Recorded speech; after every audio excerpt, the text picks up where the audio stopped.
তারপরে তোমার দাদাভাইকে প্রতিদিন সকালে এটা খালি পেটে খেতে দেব। তাই আমি জামের বিচিগুলো সম্পূর্ণ আলাদা করে নিচ্ছি।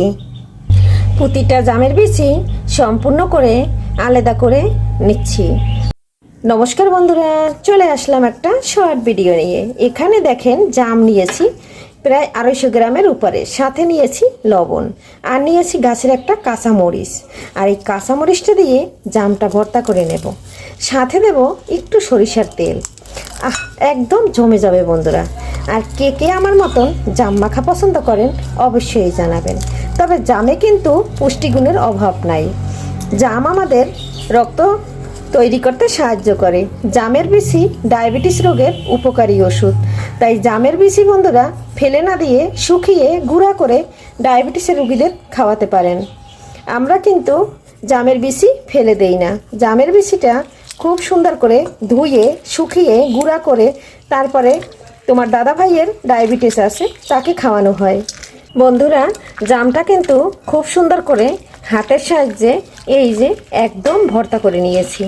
আর এই জাম ভর্তা এভাবেই খেতে দারুণ লাগে। এটা তো বাজারের জাম, যদি গাছের থেকে হয়তো নিজেদের জাম তাহলে কি হইতো, একদম একটা বাটিতে নিয়ে ঝাঁকা দিলে একদম গলে যাইতো। তবে এটা কিন্তু হাত দিয়ে মেখে নিতে হচ্ছে। আর এখন আমি দিয়ে দেব একটু সরিষার তেল। সরিষার তেলটা হাতে নিয়েছি, এখন আমি আরেকটু মেখে নিচ্ছি।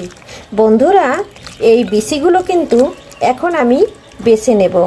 আর বেছে কিন্তু বিচিগুলো ধুয়ে তারপরে কিন্তু এটা রোদ্রে শুকিয়ে আমি ব্লেন্ডার করে গুঁড়া করে নেব। আর এই আলাদা করে একটা বাটিতে রেখে তারপরে কিন্তু খুব সুন্দর করে ধুয়ে নেব। এই যে দেখো বন্ধুরা, জামের বিচিগুলো একদম ধুয়ে পরিষ্কার করে নিয়েছি। এখন আমি এই আরেকটু কচলিয়ে খুব সুন্দর করে ধুয়ে নেব। তাহলে কিন্তু জামের একটু কোনো অংশ থাকবে না। তারপরে কিন্তু শুকাতে এটা সময় লাগবে না। শুকানোর পরে এটা কিন্তু একদম গুঁড়া করে নেব।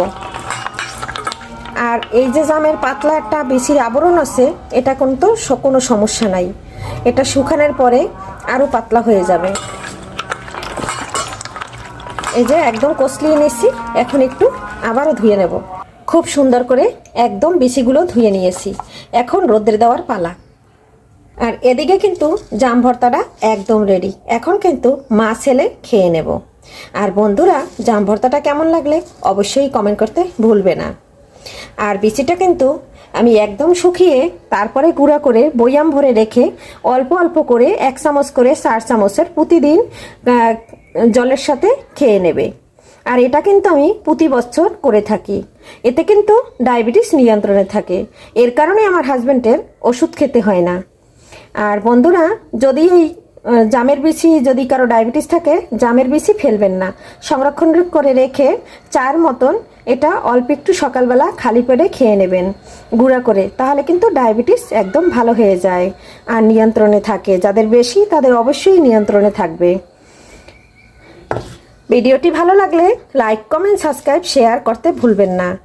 আর এরকম নিত্য নতুন ভিডিও পাওয়ার জন্য আমার চ্যানেলের সাথে থাকবেন। আর সবাই ভালো থাকবেন, সুস্থ থাকবেন। আজকের এখানেই বিদায় নিচ্ছি। Bye bye.